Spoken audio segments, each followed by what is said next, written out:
This is the Horse Radio Network. This is episode 642 of the Dressage Radio Show, official podcast of the United States Dressage Federation on the Horse Radio Network, brought to you by Kentucky Performance Products, Arena Saddles, Horse Report System, and TotalSaddleFit.com. On today's USDF episode, we will be joined by Fee Anderson, who discusses training young horses. We'll then be introduced to our new sponsor, Horse Report Systems. After that, Lahua Custer, who talks about her experience coaching at the Paralympics. And to finish up, Fee joins us for a trainer tip.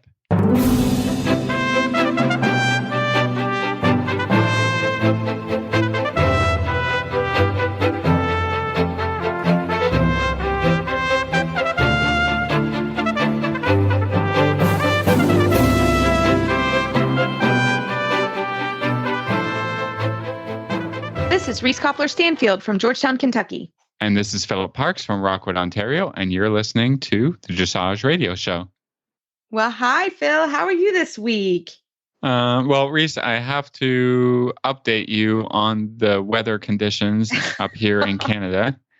And as you could probably predict, we had snow. So, oh, God. I mean, like I said, it was 24 degrees here in Lexington this morning. So I am hoping that we get it out of our systems this week because the largest regional championship is coming to Kentucky next week. So this is what I've heard. This was on Facebook. So next week is the largest U.S. dressage finals ever. There's the first youth division, which is training through fourth level. It's the first time they're using the Rolex Arena. So this is going to be interesting because let me tell you, it's a pretty far walk from the stadium, from the new arena, the Alltech Arena, to the stadium. It's a decent walk. So it sounds like they have 16 judges that are flying in for next week. So 16. It's 16 judges. It's going to be a big one. So Phil, like we had talked about, because people are coming to Lexington and, I was born and raised here in Lexington. So first of all, if you're at the U.S. finals and you hear my voice, you'll probably give me that look and please say hello and track me down. Cause I always love talking to listeners and hearing your guys' story. And unless you're on a horse. Unless you're on a horse. Yep. Looking focused. Big Mike is, if I'm on Big Mike, maybe not the time, or I have 5 horses going or so. So, but it'll be fun. I actually show an open intermediate 1 on Thursday, and then Big Mike's doing the U.S. finals for intermediate 1 on Friday. So I'm really looking forward to that. He's, knock on wood, I'm knocking right now. It's been really fun. It's been fun to get him ready. And he actually has, I just kind of gave him a little time off for regionals. But again, we haven't had to travel because our regionals were here. And the horse park's about 10 minutes from my farm. So my guys haven't had to travel so much this summer or this fall. They traveled a lot this summer.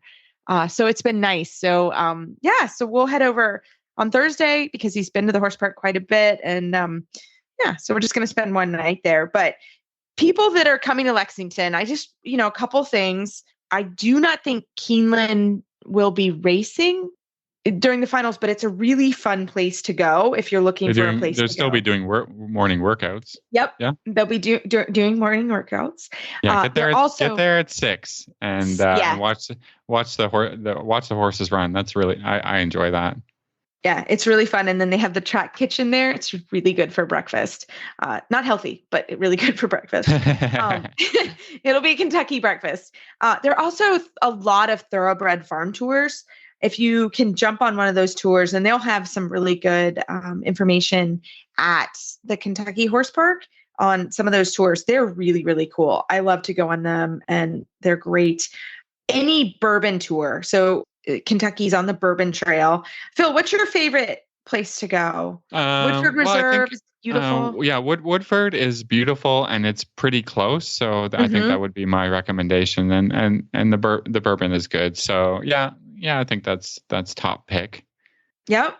We also have a ton of breweries we're really good at alcoholic beverages here in Kentucky. Great breweries. If you're in Georgetown, which is really close to the horse show, actually close to the horse show, it's called Country Boy Brewery in Georgetown. There's also one in Lexington that's really fun to go to. There are a couple just brewery and distilleries downtown that are super fun. The Distillery District is a new place in Lexington that's really fun to go to. So we know Reese likes horses and liquor. Yeah, it's true. She's a Kentucky girl through and through. Yeah, it's true. I like good food. And so we actually have quite a few really good restaurants. I'm afraid to tell everyone where to go because then I won't be able to get a reservation. What about Doodles? Doodles is my favorite. Doodles is great. So Doodles is a place for breakfast. And it's downtown. Oh, it's delicious. Yeah. And then, goodness, there's so many places. Midway, Kentucky is really a fun place to go. If you're kind of have an afternoon, it's not super far from the horse park, and you want a couple like really cool local shops that are pretty equestrian. Midway is a great place to go, and there's several nice restaurants there. And then Georgetown, that's the town I live in, has a really cute place to go. Just a cute little downtown with several places to go eat. Which is really fun.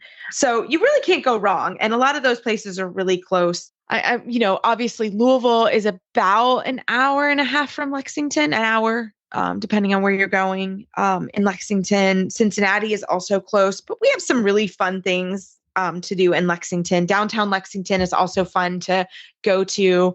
I would just heads up if there's a Kentucky basketball game. I'm not sure what the schedule is next week. That kind of dampers your plans downtown if you want to go downtown. It gets kind of busy. You can't park anywhere or can't park go anywhere. So yeah. Check the university basketball situation. It's true. You got to. You can't. Philip knows. Like we tried to go to dinner once. We're like, let's just get pizza and go back home. So that's super fun to do. So I hope that's a few ideas. You're always welcome to send me an email, reese@horseradionetwork.com. I will try to get back to you with some fun places, but I hope you enjoy our town. It's a great time to be in Kentucky. Fall is really fun. And we also have football going on. There's lots of fun stuff going on right now. So we hope you enjoy your time while you're here in Lexington and the weather stays nice. It's quite cold this week and next week's not supposed to be too bad. So fingers crossed that it's not bad. So, but I'm looking forward to everyone coming. It should be a really good week.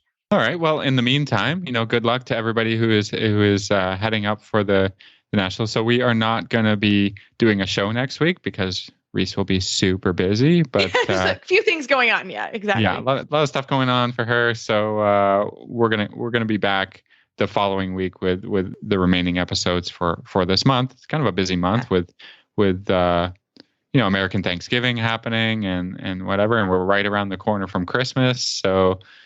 Yeah. Oh my God. I know it'll be fine. It'll be good. Next week we'll take a deep breath and we hope you guys enjoy. We'll put some episodes up and it'll be good. But we look forward to it. So we're going to have a couple commercial breaks and come back with Fee Anderson. He was her first love, the one that started it all. He taught her how to master the posting trot and navigate her first hunter course. They spent hours together exploring the trails and hanging out in the barn. His name was doodled on every page in her school notebook. His coat gleamed in the sun as he met her at the gate each day, snuffling for a treat. From the first time she saw him poking his head out of the stall to the last time she patted him goodbye, he was, and always will be, her everything. This love story is brought to you by Nalox Advanced, providing complete support for a healthy digestive tract, which reduces the risk of colic and digestive upset. The horse that matters to you matters to Kentucky Performance Products. Call 859-873-2974 or visit kppusa.com to order today.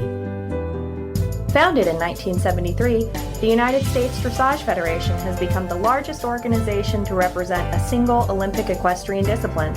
At nearly 30,000 members strong, USDF is your connection to dressage education, competition, and achievement. Visit USDF.org to learn more about USDF education, competition and award programs, and to shop our online store. Again, that's USDF.org, your online destination for dressage. Well, tonight I am very excited to have my friend Fee Anderson on the show. Fee and I serve on a USDF committee together, and we have become friends over the year. Fee, welcome to the show. Thank you so much for having me. Well, Fee, you and I were to be here. Yeah, we were on a conference call this week. We've been on lots of rule changes, which is good to say that Fee's on the line as well. There's lots of rule changes that are going to go into effect December 1st. So be sure to take a look at those because they're coming out. But we were chatting after our call, and I was telling you about the new 3-year-old horse that I just got, and we were talking about how in Europe the expectations for 3-year-olds, 4-year-olds, 5-year-olds is a little bit different than the expectation here in North America. So if you tell us a little bit about yourself and how you came to America, and then we'll get into our discussion. Yeah, so I grew up in Denmark and have been riding them my entire life.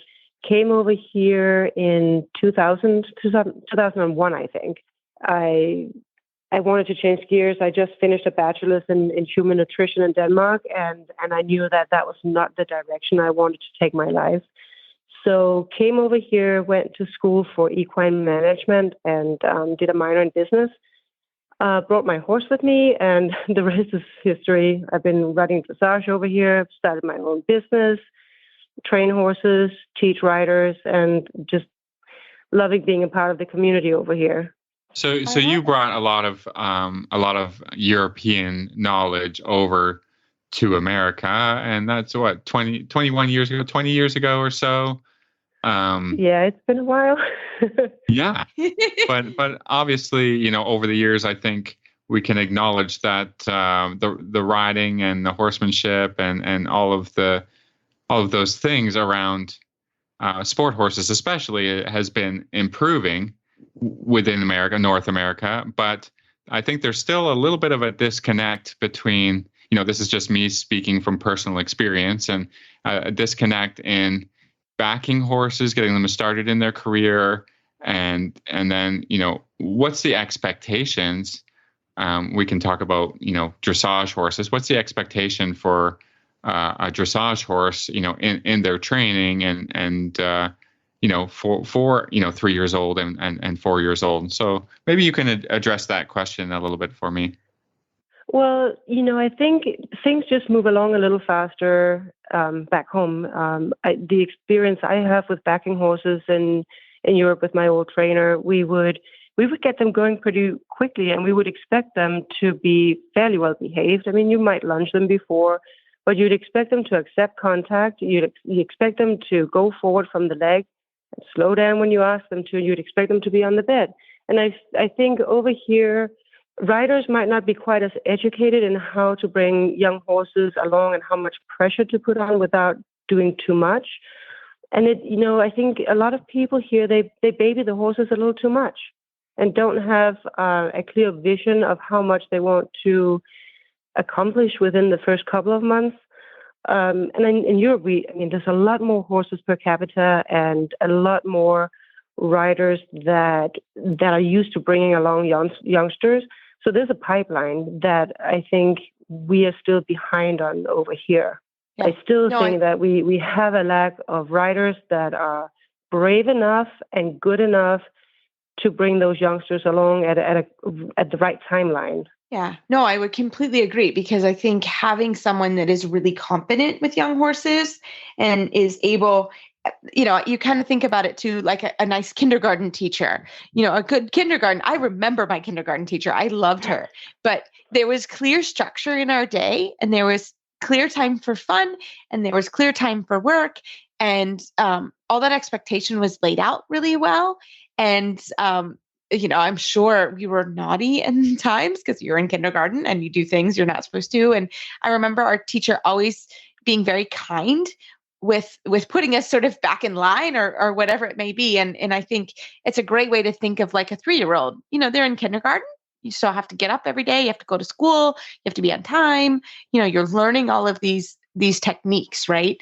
And having someone that understands that, I think that's really important, because they don't really have cowboys in Europe, right? Like the horses go right to a rider that is going to educate them in dressage, correct? Right, and you're making a super point right there. I think that some of the cowboys that are used over here are not familiar enough with what we need to develop in a dressage horse. So if you send a 3-year-old that's ready to be back to the cowboy, and they have an expectation of the horse going in a very low frame, not necessarily stretching into the contact, but a low frame without weight on the bit, that's what he wants from the horse. That's what he trains it for. When you get your horse home, it's going to be a little tricky teaching the horse that, no, I want you to go to the contact, put weight on the bit, and let me have a good feel of your mouth, right? If they learn that that's not good when they're backed, that then needs to be corrected. And it's much easier teaching it right the first time rather than send the horse into a backing program where it's not really being developed for dressage or taught how its future expectations will be. So I think you're almost having to reteach the horse, right? And I've had experiences with horses who, don't like the contact or want to hang out a little bit behind the bit. I mean, that's one of the trickiest things throughout their entire career to fix. Absolutely. So, the more that you can educate the horse correctly from the beginning, the less time you have to go back and redo these things. And I think in some ways, that's where we get a little bit behind because, the horse gets backed. Okay. It accepts a rider, right? But it doesn't accept the way that we want to train it. So now 4 years old comes around and then you're working on these things. And, I think, what you said about having, a kind but brave rider who's going to kind of push through the problems or start working on the training almost right away. And then the other part of it is providing this horse with, at 3 years old, providing this horse with experiences off the property because eventually you're going to want to show it, right? So, the other part of the problem is that we train over here. We kind of train our 3-year-olds, and we keep them away from the horse shows because of bravery issues, or perhaps we just don't have enough small shows or, small shows that you can take a young horse to, that are inexpensive and, and that they're still safe and the footing is good and all. I know I struggle with this is because we have such a short show season in Canada.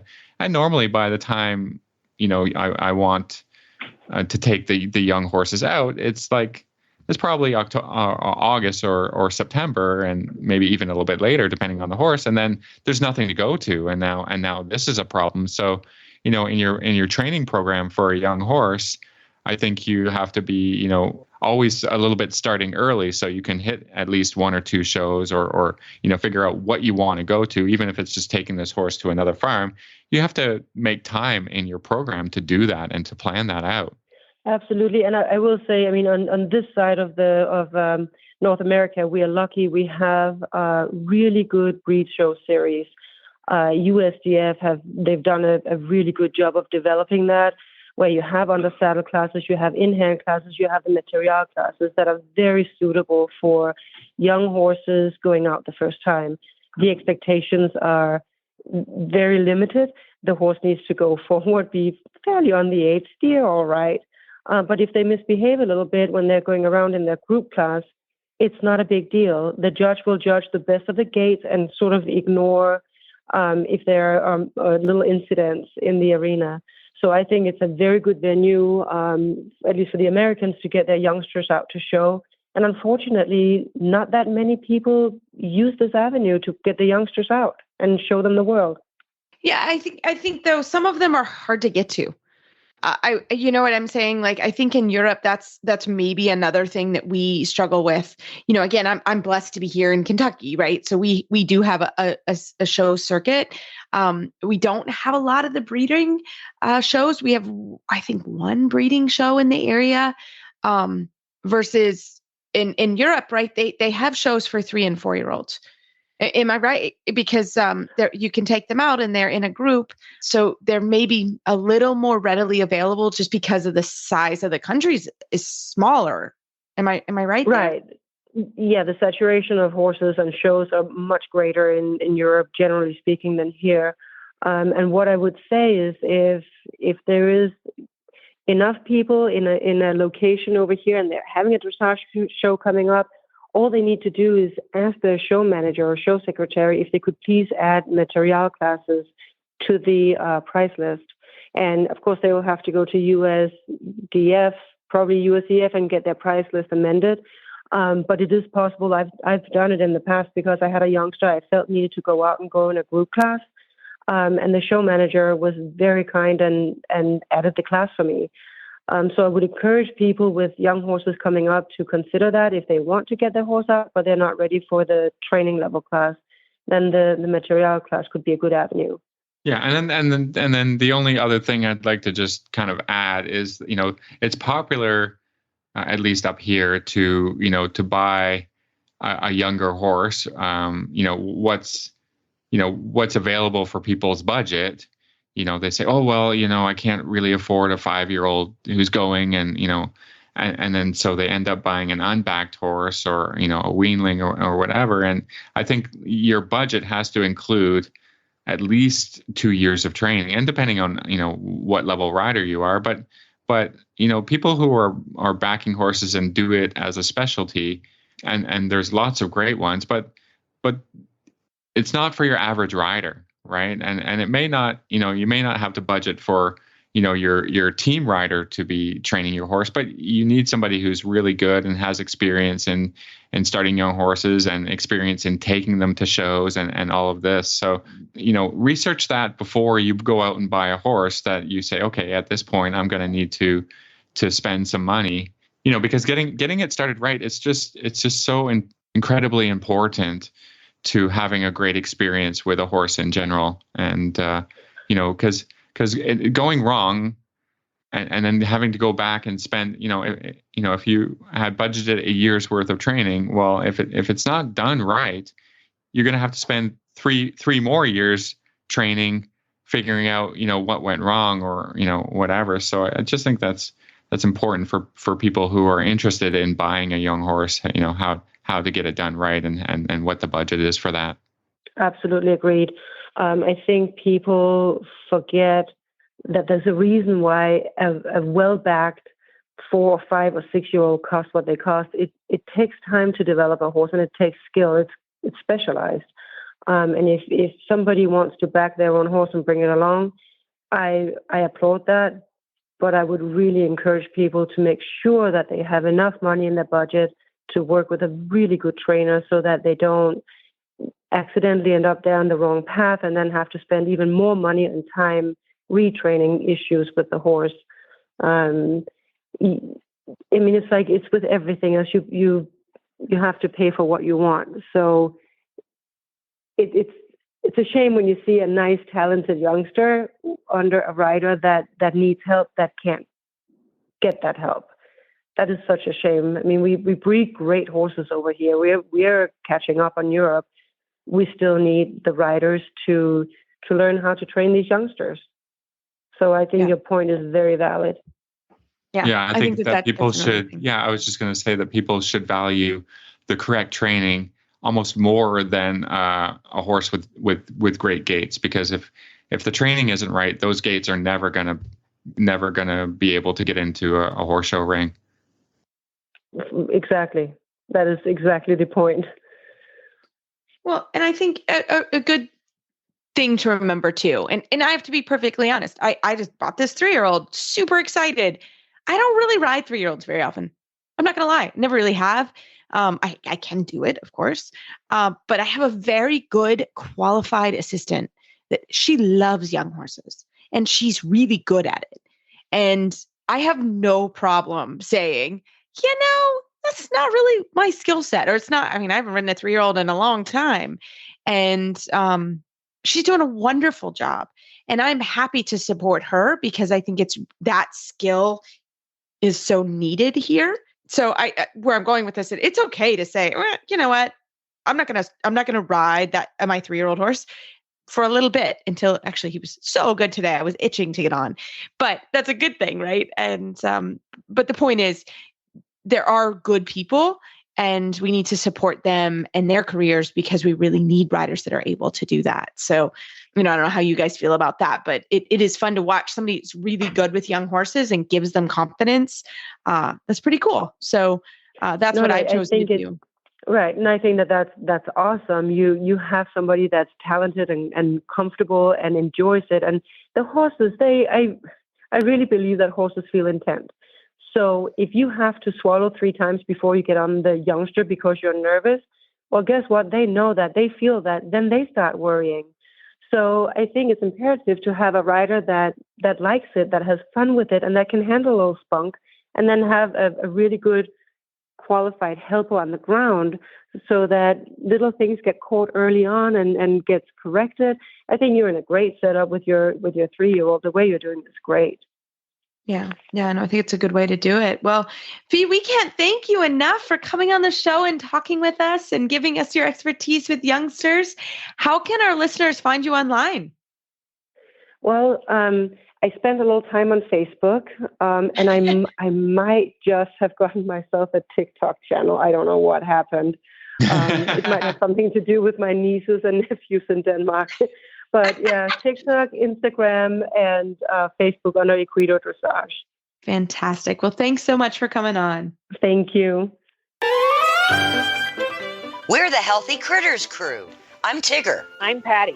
And I'm Coach Jen. If you're a horse lover, dog lover, cat lover, llama lover, chicken lover, parrot lover, paw and hooves and feathers lover, Healthy Critters is for you.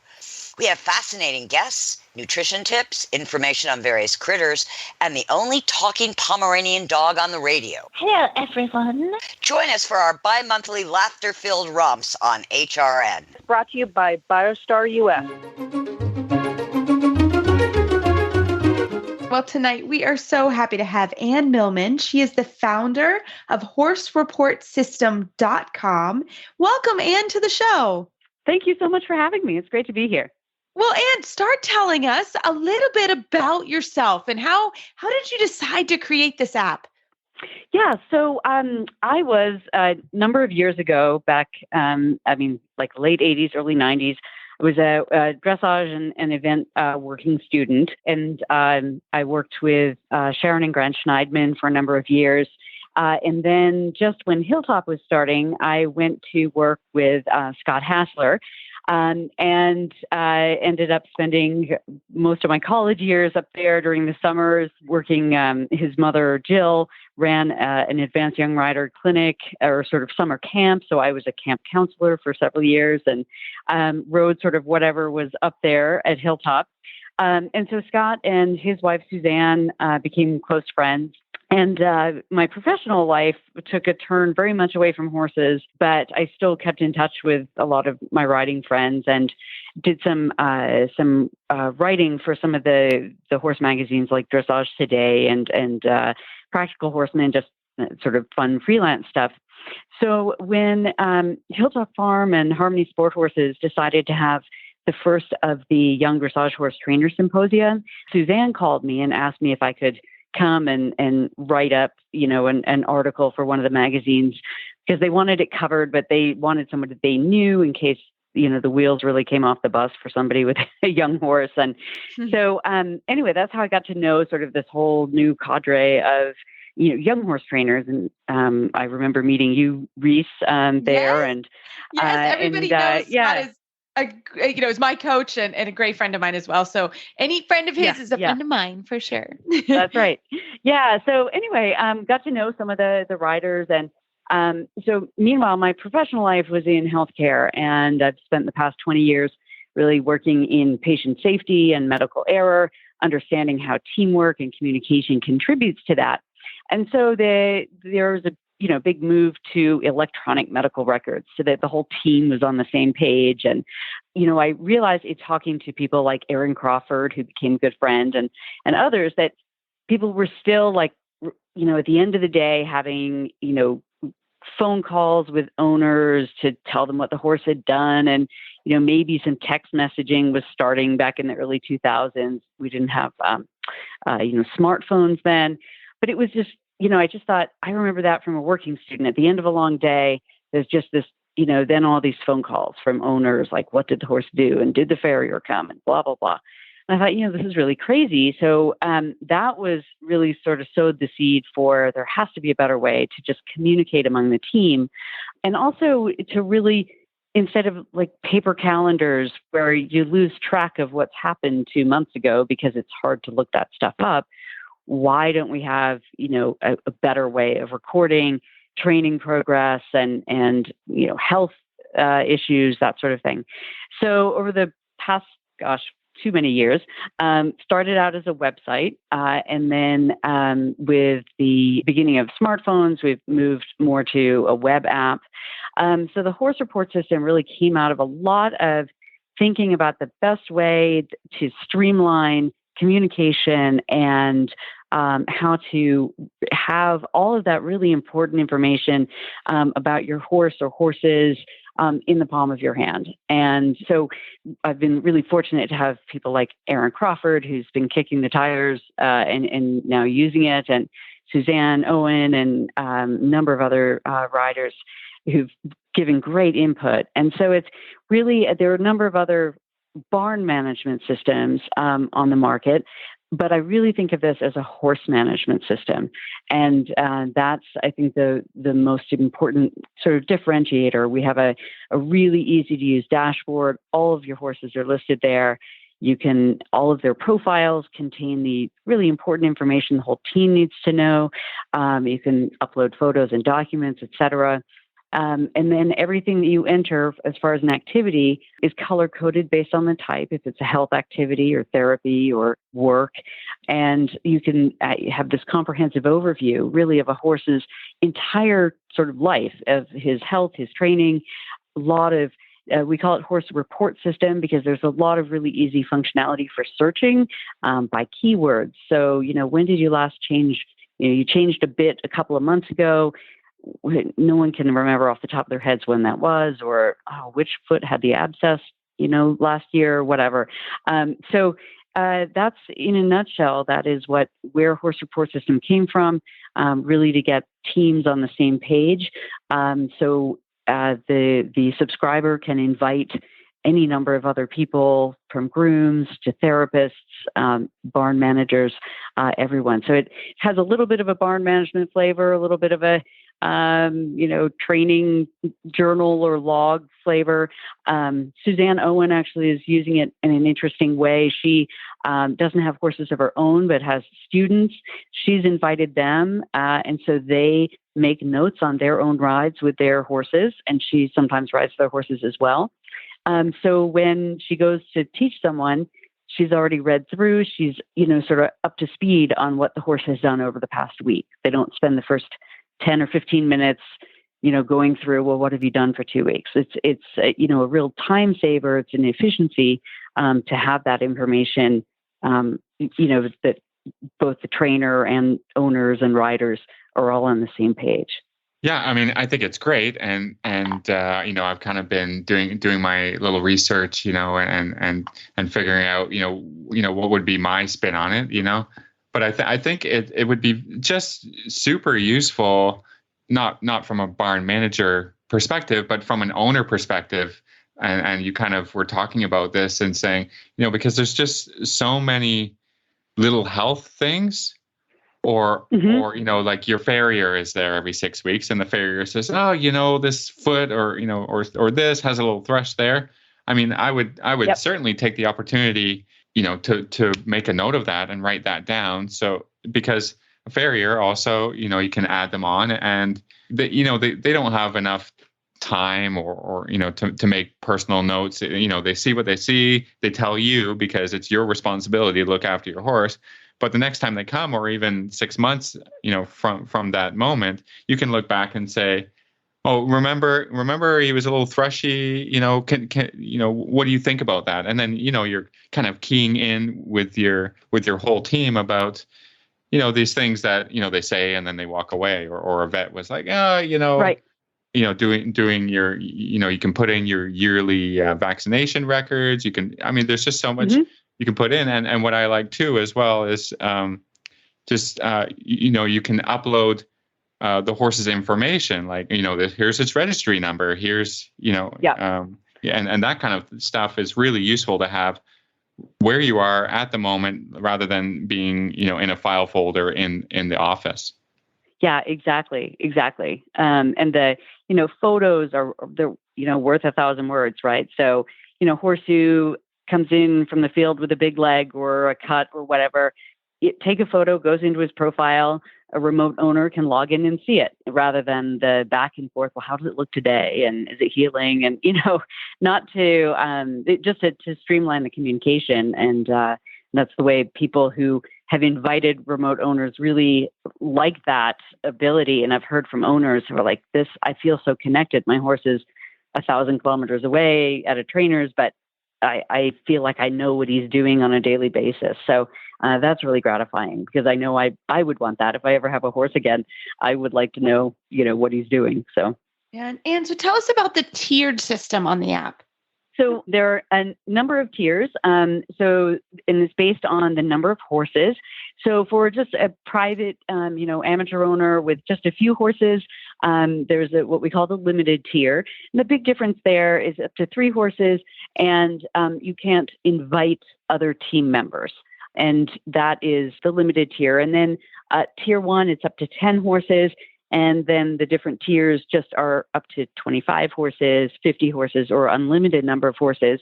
And with all of those tiers, you can invite an unlimited number of people.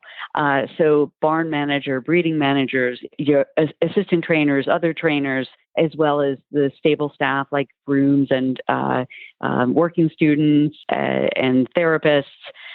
Also business managers. So there's not a billing functionality in it, but it's so easy to run reports. How many times did the horse have chiropractic or whatever last month? Or if you did a full body clip on the horse and you charge back to a client for that, very easy to run those reports. So that's why we had some requests that I would really love our business manager to be able to get in here and run their own reports for billing. So those are all of and then of course, being able to invite an owner or an owner agent. And it is, there are different levels of access to what can be modified by the different levels. If it's sort of the more professionals or stable staff or owners only have really read-only access. So they can't change anything in there. They can just see what has been put in. Well, I like it. I think I'm going to, look more into it. I don't have a big barn, but it's just really nice to, create records. And like you said, whether it's an injury or it's just some information that you have a history, like you can look back on it. I think that's perhaps, in my perspective, the best function of it's just, creating a quick record, whether it's like you said, a horse comes in with a big leg or whatever, I can easily just jot that down and, and then there's a record of it and I can refer back to it and the owner, like you said, the owner can have access to it. So I think that's a super part of this program. Yeah. And of course, inviting owners is totally optional. Some people like, no, that's not, I don't want to do that. We just use it amongst us in the stable, and that's fine too. I would say that the other thing that is really helpful is for conditioning as well, because it's you can add in hill work and set in. You can put in a whole program. You can put things in prospectively. So if you have certain fitness goals you need to meet with a horse, you can sort of put those all in, and then know what's coming up during the week, put in competitions that are coming up, sort of count backwards from those so you can, hit milestones or goalposts or whatever. So from that perspective, it's a nice training log as well. Fantastic. So Anne, tell us, how can we find you and find the app online? Super. Thanks. Yeah, it's horsereportsystem.com. It's a web app. So this is a website that runs on any device with a web browser. So your phone, your tablet, or laptop. We're on Facebook and Instagram at Horse Report System. So we'd love you to follow us and send in ideas. We're always adding new features, and love to hear from users. Fantastic. Well, thanks so much for telling us about it and telling us your story. That was fantastic. Great. Thank you, Reese. Thank you, Philip. Get ready to turn heads with this beautifully styled, meticulously designed arena saddle crafted from European leather without sacrificing comfort for you or your horse. The classic elegance and unbeatable quality of Arena saddles will take your seat to the next level in the dressage ring. Arena saddles are known for their beauty, comfort, and practicality. You can't deny these stylish saddles have eye appeal, but you might be wondering, what makes an Arena saddle so comfortable? Features like ultra soft seats and knee inserts, a perfectly balanced seat, customizable rider support, and extra protective cushioning to give your horse softness and freedom that make Arena saddles the premier choice for any discerning rider. Priced at just $1,599, the Arena Dressage Saddle is the saddle for you. Visit arenasaddles.com to view the full range of saddles available and find a retailer near you. Well, tonight we are really excited to have newly minted Olympic Paralympic coach, along with FEI rider and trainer Lahua Kusser on the line. Welcome to the show. Hi, thank you so much for having me. Oh my gosh, what a summer have you had, lady? Oh, no kidding. It's been a whirlwind, but very exciting, very fun, and I'm excited to get to talk about it a little bit tonight. I know. So we wanted to talk about you and Kate Schumacher. You have been her coach, and you guys went to quarantine in Aachen, went to the Olympics in Tokyo. So maybe you can start to talk about how you and Kate started working together and kind of just start us on the whole process together with you guys. Yeah, that sounds great. So I live in Florida now, and I was a trainer in Los Angeles for many years, and Kate was in Arizona. And so we were occasionally at the same shows and would end up stabling near each other and waving hellos. And we both found ourselves in Wellington a couple of years ago, and I had a horse boarded at a little lovely barn in Little Ranches, and all of a sudden the empty farm next door had a bunch of buzz, and I see a truck pull out, and it has Idaho license plates. And I knew that Kate had family in Idaho. And so I rolled down my window and I said, I think I know you. And we started chatting, and she said, come and teach me tomorrow. And that was how that started. And it's been amazing ever since. So she is, as we know, a para rider. She's not the first that I've taught, but definitely the most accomplished. So it's been fun for me to be on the road with her, learning how to be the best para coach and best coach that, in general that I can. And so it's been amazing to go this far with her in the last few years and cap it off with the experience at the Paralympics in Tokyo. So yeah, that was kind of our meeting, and we just kind of hit the ground running with her and Solly from there, and with the goal of Tokyo. And of course, now it took an extra year. So we were happy, actually, in a way, to have that time to connect as a pair more, she and I, and also, the three of us together. So that's kind of that part of that journey. That's kind of neat. So in your opinion, what makes this partnership between coach, rider, and horse all click enough that she was able to represent the U.S.? Well, I think every partnership's a bit different.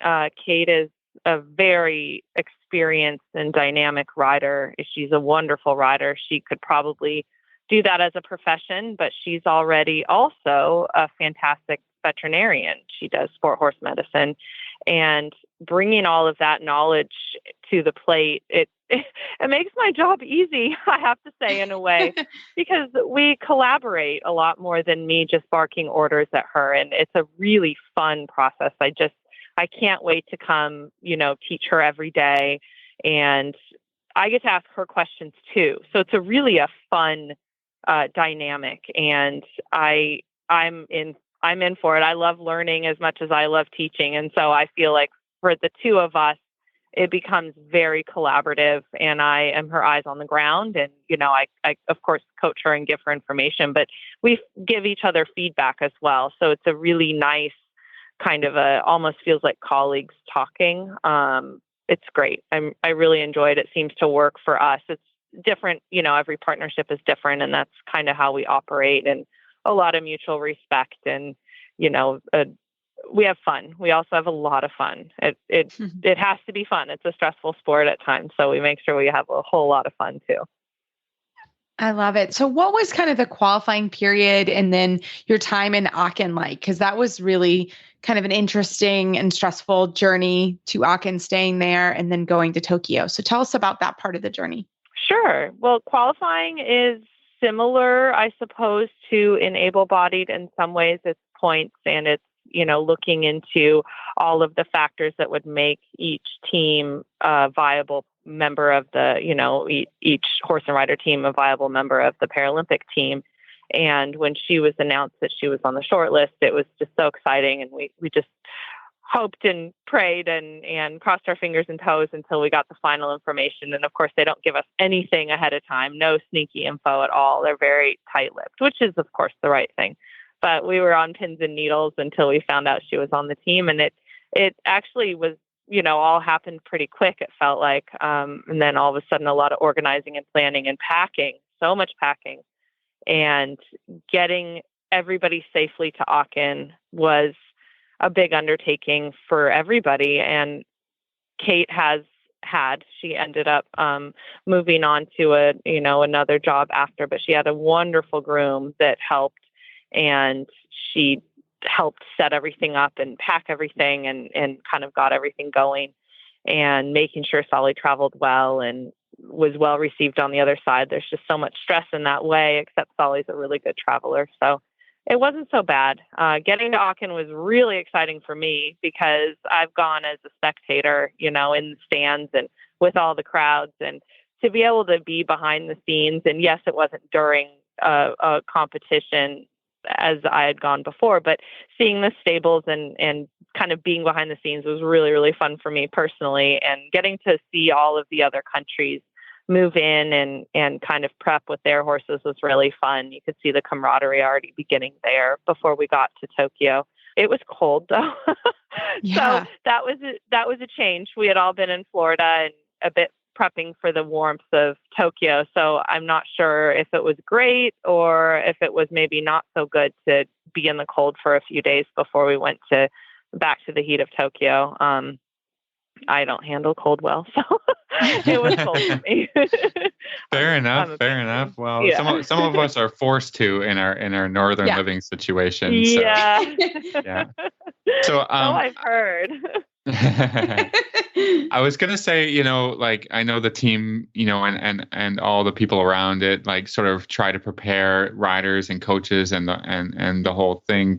But I want to know, like, perhaps there's an experience or something that you, in a good way or maybe a negative way, in which you were not prepared for in going to Tokyo. What kind of surprised you? I guess I had a pretty open mind because I didn't know what to expect. I think the biggest thing was something that nobody could control, and that was COVID. We had to really appreciate and respect the fact that the Japanese people invited us in, even though we were bringing in, potential risk for their people.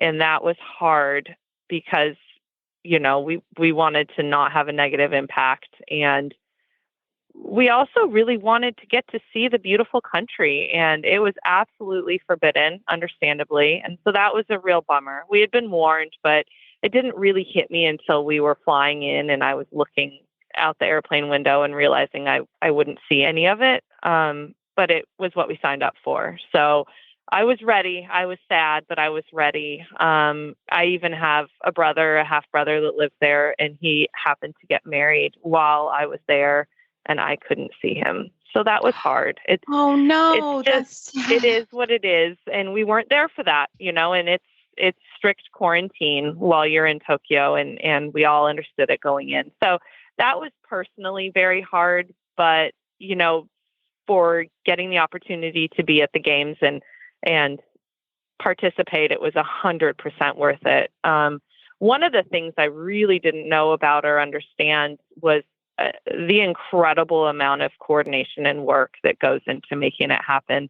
Even more so with the para group, maybe than the able-bodied, because they all have, a lot of them have wheelchairs and power chairs, and it's a lot of stuff to coordinate, and a lot of people are really working around the clock, truly working around the clock, connected with our team. And I would have not known that until I was in that situation. So was extremely impressed. USDF is amazing. And what they did to make it happen for us, is incredible. And I had not been on a team as a rider and obviously not as a coach either. So this was my first foray into it. And I was in awe, to be honest. And everybody just works their tails off.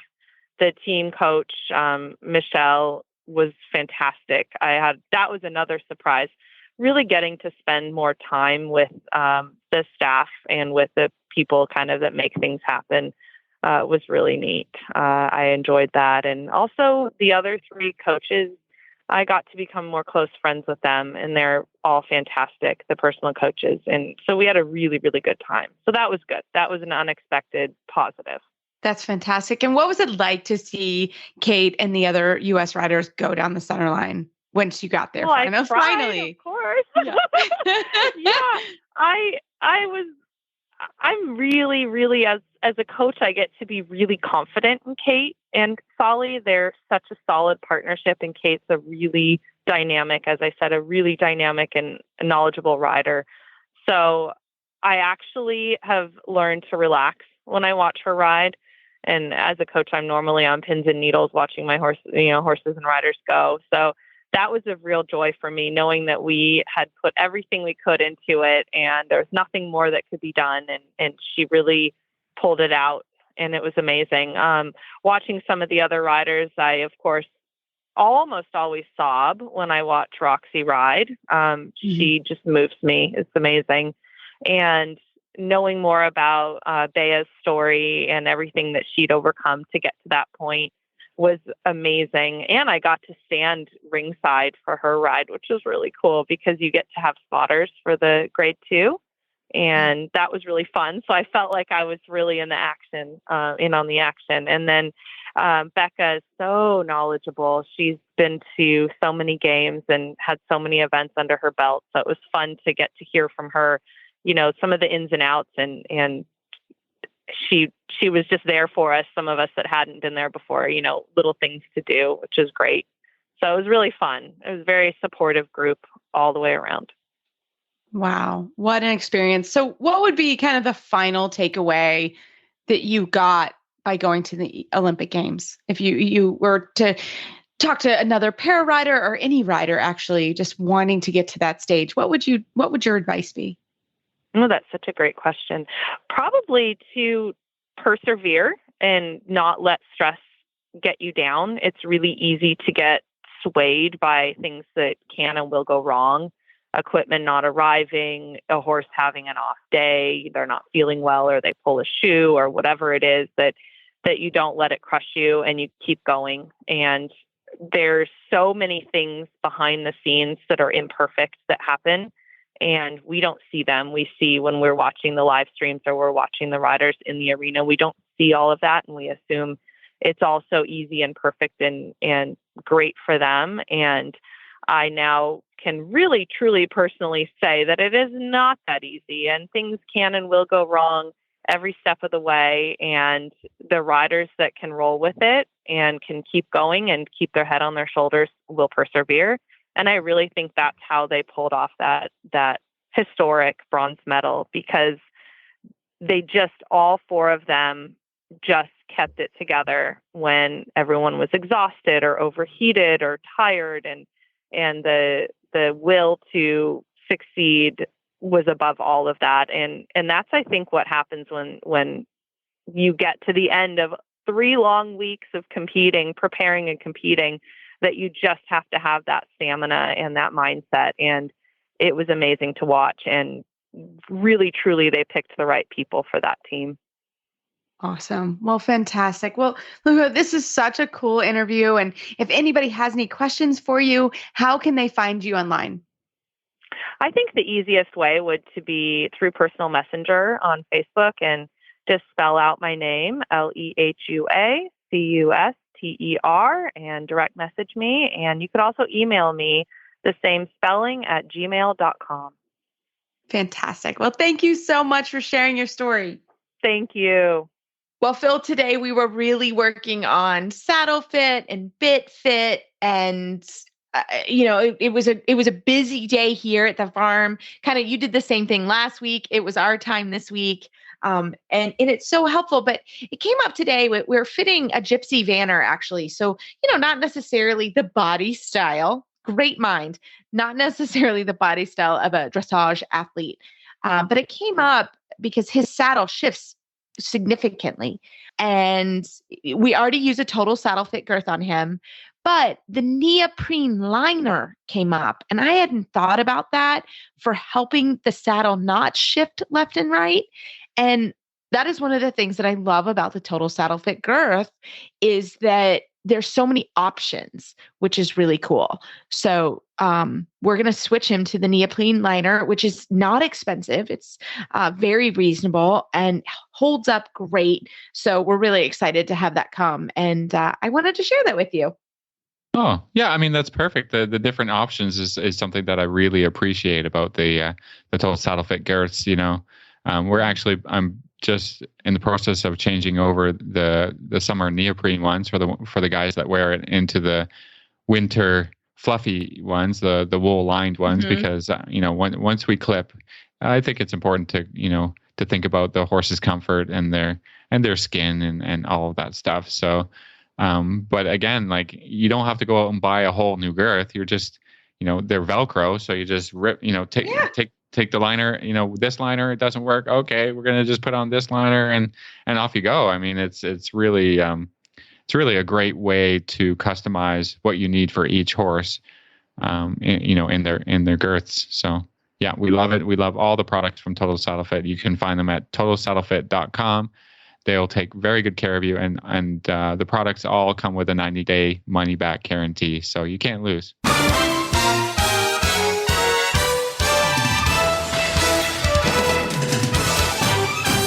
This week's dressage training tip is brought to you by Total Saddle Fit, home of the shoulder relief girth at totalsaddlefit.com. Well, for tonight's Total Saddle Fit tip of the week, we have Fee Anderson, FEI rider and trainer, on the show. And Fee, we are talking about No Stirrup November. Dun, dun, dun. Welcome to the show. Thank you. Well, so this is actually a pretty hot topic because it is November.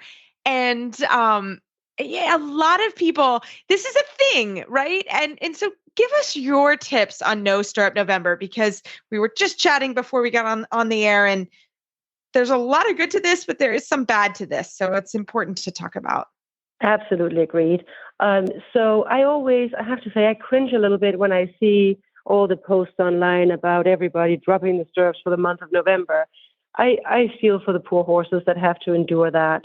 I would much rather see people dropping the stirrups 5 minutes in a lesson while they're feeling supple and strong in their bodies, and they can hold themselves and swing their hips out of the way so they don't end up rattling around on the horses' backs, or squeezing with their thighs, which is also quite uncomfortable for the horses.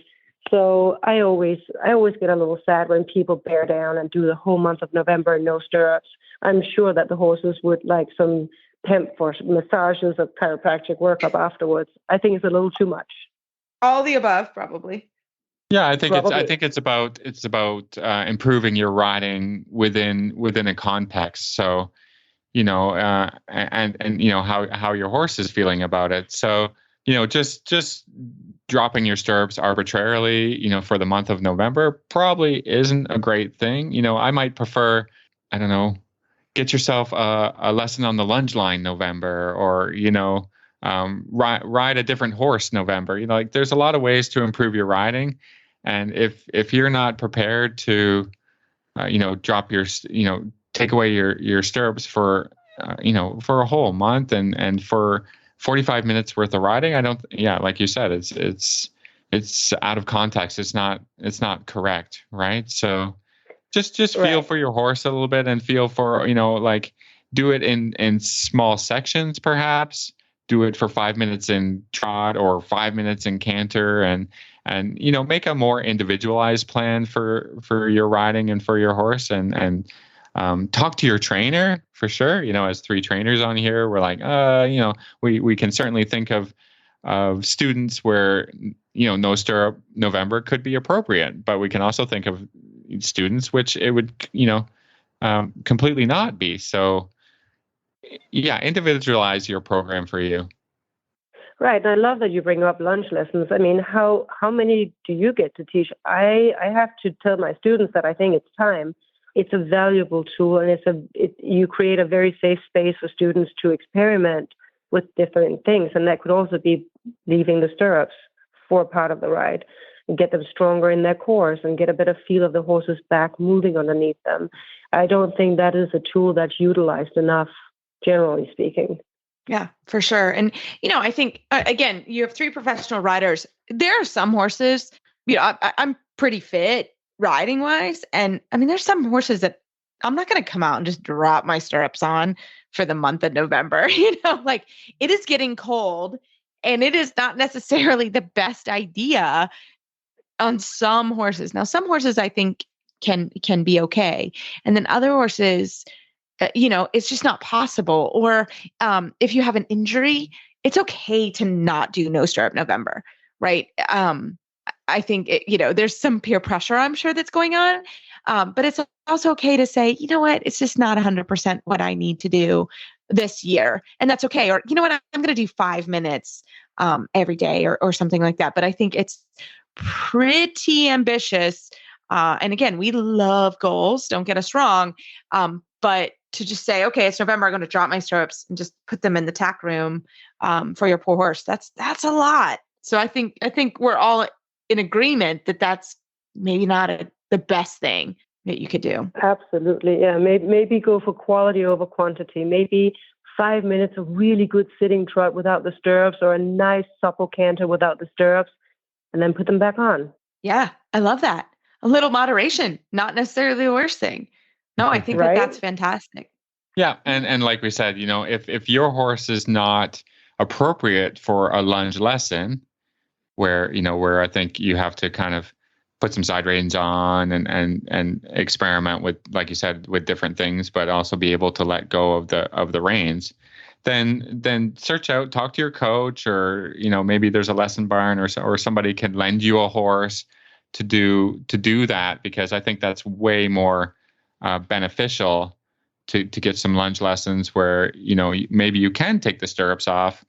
And it'd be more safe and more appropriate to be doing than on your own horse or the horse that you normally lesson on. So, be creative and talk to your coach and see what would be appropriate for you. Definitely. We're all in this for the horses and to have a good time with them and enjoy ourselves. So we should remember to do that during No Stirrup November too. I love it. Well, Fee, thank you so much for your tip this week. And how can our listeners find you online? They can find me on Facebook, Instagram, or TikTok. They can find me under the handle Equito Dressage, and Equito is spelled EQUITO. Fantastic. Well, Phil, as always, we love email and Facebook shout outs. Keep them coming.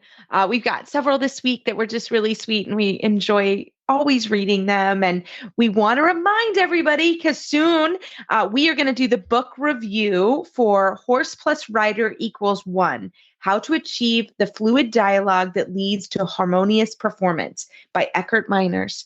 And you can get it at horseandriderbooks.com. And it's a great book. Phil and I have both been reading and chatting about it already. And it's got great exercises. It's 60 exercises, in fact. And we hope you guys enjoy it. The United States Dressage Federation is your connection to dressage education, competition, and achievement. Visit USDF.org for more information. That's www.usdf.org, the online destination for dressage. You can find our show notes and links to today's guest on our website, dressageradio.com. Like us on Facebook, just search Dressage Radio Show. Follow us on Twitter at Horse Radio. My website is maplecrestfarmky.com, and my email is reese@horseradionetwork.com. I think the best way to find me is probably on Facebook, and my email is philip@horseradionetwork.com. I'd like to thank our sponsors for allowing us to put on a good show. That's Kentucky Performance Products, Arena Saddles, Horse Report System, and TotalSaddleFit.com. Don't forget to check out all the other shows on the Horse Radio Network at horseradionetwork.com. Everybody, keep your heels down, your shoulders back. Safe travels if you're coming here to Lexington. I hope to see you at US Finals, and we will talk to you in a couple weeks.